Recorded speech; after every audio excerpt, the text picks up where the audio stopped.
सुनो सुनो, आज सिंधी कारवा में बनने जा रहा है दास करेला यानी कि धागे वाला करेला। यूजुअली आपने प्याज भरे हुए करेले देखे होंगे, पर आज हम बनाएंगे मूंग की दाल के स्टफ किए हुए करेले। थोड़ा प्रोसेस अलग है पर टेस्ट टॉप नॉच है। तो चलिए मेरे साथ बनाते हैं ये लवली डिश। तो अभी हमें सबसे पहले करेलों को प्रोसेस कर लेना है, यानी कि करेलों को हम छील लेंगे। मैंने ये सारे करेले छील लिए हैं। जैसा कि आप देख पा रहे हैं, ये जो छिलके हैं ना, इसे हम सिंधी में कत्त कहते हैं। कत्त यानी छिलका। हम लोग ये भी वेस्ट नहीं करते, इसमें भी हम नमक और आटा लगा के रखेंगे, ठीक वैसे ही जैसे हम करेलों में नमक और आटा लगाएंगे उसका कड़वापन कम करने के लिए। इन दोनों को साथ में ही हम लोग कम से कम आधे घंटे के लिए ये आटा और नमक लगा के रखेंगे, और फिर बाद में इसको वॉश करके हम या तो इसकी सब्जी बनाते हैं या तो इसको थोड़ा प्रोसेस करके इसके पराठे बनाए जाते हैं। तो ये रेसिपी फिर कभी मैं आपके साथ शेयर करूंगी। फिलहाल हम दास करेले की ओर आगे बढ़ते हैं। अब जो ये करेले हमने छीले थे, इसका मैंने देख सकते हैं आप एंड पार्ट मैंने रिमूव नहीं किया है। अब हम इसको बीच में स्लिट लगाएंगे। एंड का पार्ट है उसको थोड़ा सा छोड़ के आप स्लिट लगाएं, और अगर करेलों में बीज हैं तो उसे हटा दीजिए। देखिए ये ना जो बीज है वो काफी नरम है, कड़क नहीं है, चबाने में नहीं आएंगे, तो मैं इसे छोड़ दूंगी एज इट इज। अगर ये बीज बहुत ही ज्यादा हार्ड है तो हम इसे रिमूव कर देंगे। अब इस तरह से हम सारे करेलों में स्लिट्स लगा देंगे।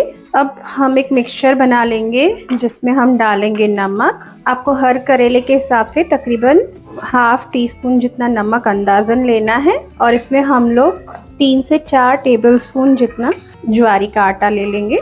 अब ये करेले के कड़वेपन को दूर करने के लिए ना हर किसी के पास अपना एक तरीका रहता है। कई लोग इसको दही लगा के रखते हैं, कई लोग नींबू लगा के रखते हैं, कई लोग सिर्फ नमक लगाते हैं। अब जैसे हम लोग इसको ये लगा के रख रहे हैं मिक्सचर को, मैं बाहर से भी इसको ये अच्छे से कोट कर रही हूँ ताकि हर तरफ इक्वली नमक इसको लग जाए, और फिर करेला जब हम बनाए तो फीका ना लगे। जब तक करेलों को नमक लग रहा है ना, तब तक हम आगे का प्रोसेस कर लेंगे। अब हमें ये करेलों में दाल स्टफ करनी है। दाल मैंने यहाँ पे लिए मूंग की येलो दाल। इसको मैंने तकरीबन 2 घंटे पहले भिगा दिया था। अब इसे हम पकाने की तैयारियां करते हैं। मैंने तकरीबन ये आधा कप के करीब दाल भिगाई है। अब इसमें हम ½ कप के करीब पानी डालेंगे। हमें बहुत ज्यादा पानी नहीं डालना है क्योंकि दाल को हमको खड़ा खड़ा सिजाना है, मतलब मशी नहीं होनी चाहिए, बहुत ज्यादा सॉफ्ट नहीं होनी चाहिए। अब इसमें डाल दूंगी मैं थोड़ा सा नमक, हल्दी, और जैसे ही पानी में उबाल आएगा हम इसमें डाल देंगे दाल।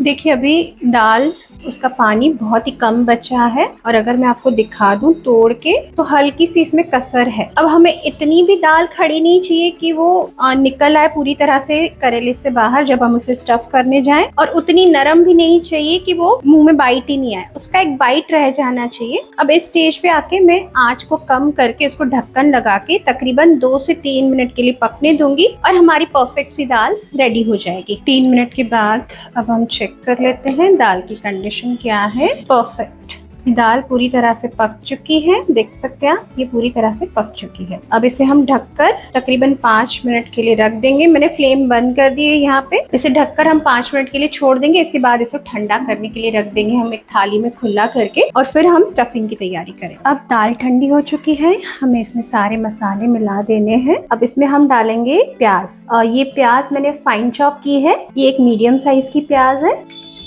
इसमें हम डालेंगे हरी मिर्च, 2 टेबलस्पून के करीब हरा धनिया। अब यहाँ पे हमें कुछ मसाले चाहिए। मसालों में है यहाँ पे गरम मसाला, नमक, जीरा पाउडर, लाल मिर्च पाउडर, धनिया पाउडर, ब्लैक पेपर पाउडर, और है अम्बचूर। जी हाँ, आमचूर को हम सिंधी में अम्बचूर कहते हैं। तो ये सारे मसाले मैंने यहाँ पे निकाल लिए हैं। अब इसे हमें मिला देना है इसमें अच्छे से, अपने हाथों से, चम्मच से नहीं, हाथों से इन मसालों को दाल के साथ मिला देना है। नमक का पोर्शन यहाँ पे आप संभाल के रखें, क्योंकि ऑलरेडी हमने दाल को गलाने के टाइम पे नमक डाल दिया था, तो बहुत ज्यादा नमक ना हो इसका ध्यान रखें, क्योंकि ऑलरेडी हमने करेलों को भी नमक लगा दिया है। ये परफेक्ट सा मसाला हमारा रेडी है। अगर मैं इसको बाइंड करने की कोशिश करी ना तो ये बंध रहा है। मसाला तो हमारा रेडी हो चुका है। अब हमें करेलों को देखना है। तकरीबन 45 मिनट्स हो चुके हैं मुझे। अब देख सकते हैं ना, करेलों ने अपना पानी छोड़ दिया है। हमने कोई पानी नहीं लगाया था, पर इसके बावजूद भी आप देख सकते हैं इसमें एक मॉइस्चर अपना आ गया है। करेलों ने अपना पानी छोड़ दिया है। अब हमें इन करेलों को अच्छे से वॉश करना है। इस आटे को हमें अच्छी तरह से निकालना है। नमक लगाने से ना ये करेले हल्के से नरम भी हो जाएंगे। इस स्टेज पे अगर मुझे कोई सीड्स अगर दिख रहे हैं हार्ड वाले तो मैं उसको निकालते जाऊंगी। अब इसी तरह से हमें सारे करेलों को कम से कम 2 बार धो लेना है। जब तक मैं करेले वॉश कर रही थी ना, मैंने यहाँ पे पानी उबलने के लिए रख दिया था। पानी उबल चुका है, हम इसमें सारे करेले डाल देंगे और तकरीबन 50% इनको पकने तक हम इन पानी में उबालेंगे। करेले सॉफ्ट रहेंगे तो स्टफिंग करना इजी रहेगा। अब जैसा कि आप देख पा रहे हैं, करेले ऑलमोस्ट 7 मिनट से उबल रहे हैं, कलर चेंज हो चुका है, परफेक्ट बन चुके हैं ये। अब हम फ्लेम को बंद कर देंगे। अब हम इन करेलों को ना एक स्ट्रेनर पे निकाल लेंगे और इनको ठंडा करने के लिए छोड़ देंगे। अब करेले ठंडे हो चुके हैं, मसाला भी रेडी है। हम करेलों को दाल से स्टफ कर देंगे। इस तरह से अच्छे से मसाले को दबाकर करेले के अंदर भर दें। जितना ज्यादा मसाला होगा ना उतना ही खाने में इसका मजा अलग होगा। मैं इसी तरह से सारे करेलों को स्टफ कर देती हूँ। ये सारे करेले अभी स्टफ हो चुके हैं। अब इन पे हम धागा लपेट के इनको सील कर देंगे ताकि जब हम इनको फ्राई करें ये मसाला बाहर ना निकले। इन करेलों को धागा बांधने के कारण धागे वाले करेले भी कहा जाता है। देखिए इस तरह से आपको टाइटली इसके ऊपर ये धागा बांध के मसाले को सिक्योर कर लेना है। अब देखिए मैंने सारे करेलों को इस तरह से धागा बांध के सिक्योर कर लिया है। अब हम आगे का प्रोसेस करेंगे। जो ये दाल बच गई है ना, इससे भी हम जब प्याज भुनेंगे तब उसमें ये डाल सकते हैं मसाला। अगर आप नहीं डालना चाहें दाल प्याज में तो आप ये जो मसाला है इसका पराठा भी बना सकते हैं। तो कुछ भी वेस्ट नहीं होता है, क्योंकि करेलों की साइज के हिसाब से दाल का एकदम से अंदाजा लगाना मुश्किल हो जाता है। कढ़ाई में हम तकरीबन 3 टेबलस्पून जितना ऑयल डालेंगे और इन करेलों को हम इस तेल में हल्का सा फ्राई कर लेंगे। ये प्रोसेस आपको मीडियम आंच पे करना है। चेक कर लेते हैं करेलों को हम।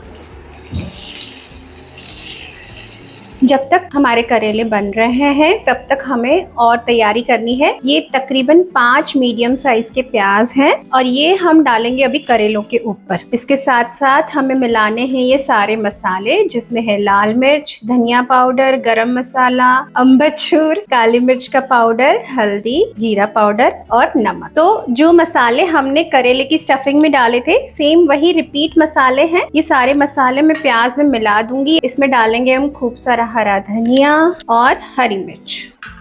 अब इनको हमें विदाउट फ्लेम यहीं पे मिक्स कर लेना है मसालों को और पूरी तरह से प्याज को मसालों से कोट कर लेंगे हम। और जैसे ही हमारे करेले रेडी हो जाएंगे ना, उसके ऊपर मसाले वाले प्याज हम छोड़ देंगे। इसके साथ साथ हम बचा हुआ जो दाल का हमारा मसाला है ये भी डाल देंगे और इसे 4 से 5 मिनट के लिए हम पकाएंगे। देखिए करेले हमारे बन चुके हैं पूरी तरह से। मैं चेक करके दिखा देती हूँ आपको। ये देखिए ऑलमोस्ट 80% हमारा करेला पक चुका है।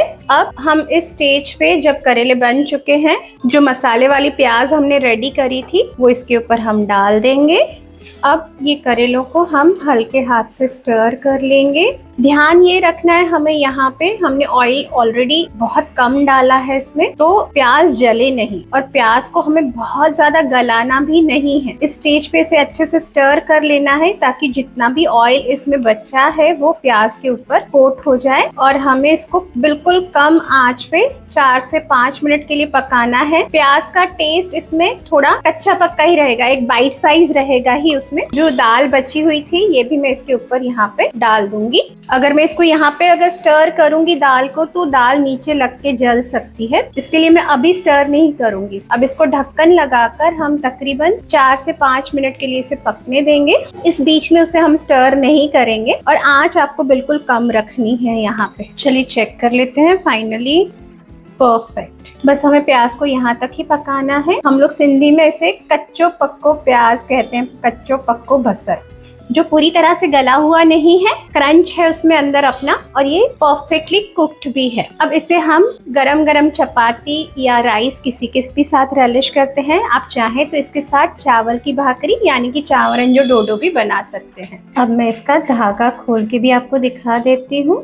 इसको इस तरह से सर्व करते हैं हम लोग। धागा मैंने हटा दिया और प्याज के साथ इसे सर्व किया जाता है। आप चाहें तो इस तरह से छोटे छोटे पीसेस में भी करेले करके फिर प्याज में सर्व कर सकते हैं, पर कुक करने के बाद ही इन्हें कट करें। इसका जो टेस्ट है वो आपकी फैमिली, आपके फ्रेंड्स, आपके गेस्ट कभी नहीं भूल पाएंगे। तो मेरी डिश तो रेडी है। मैं इसे relish करने जा रही हूँ चावरन जो डोडो के साथ, यानी कि चावल की भाकरी के साथ। आप इसे ट्राई कीजिए और अपने फीडबैक मेरे साथ जरूर शेयर करें। तो बन चुके हैं मेरे दास करेले। आपने देखा प्रोसेस थोड़ा अलग है, पर टेस्ट इसका इतना यम्मी है, खाने वाला सोच में पड़ जाएगा कि ये करेले हैं या स्टफ्ड मिर्ची है। तो बिल्कुल कड़वे नहीं लगते हैं ये करेले। Do try this recipe. अपने फीडबैक मेरे साथ शेयर करें और चैनल को सब्सक्राइब करना बिल्कुल ना भूलें।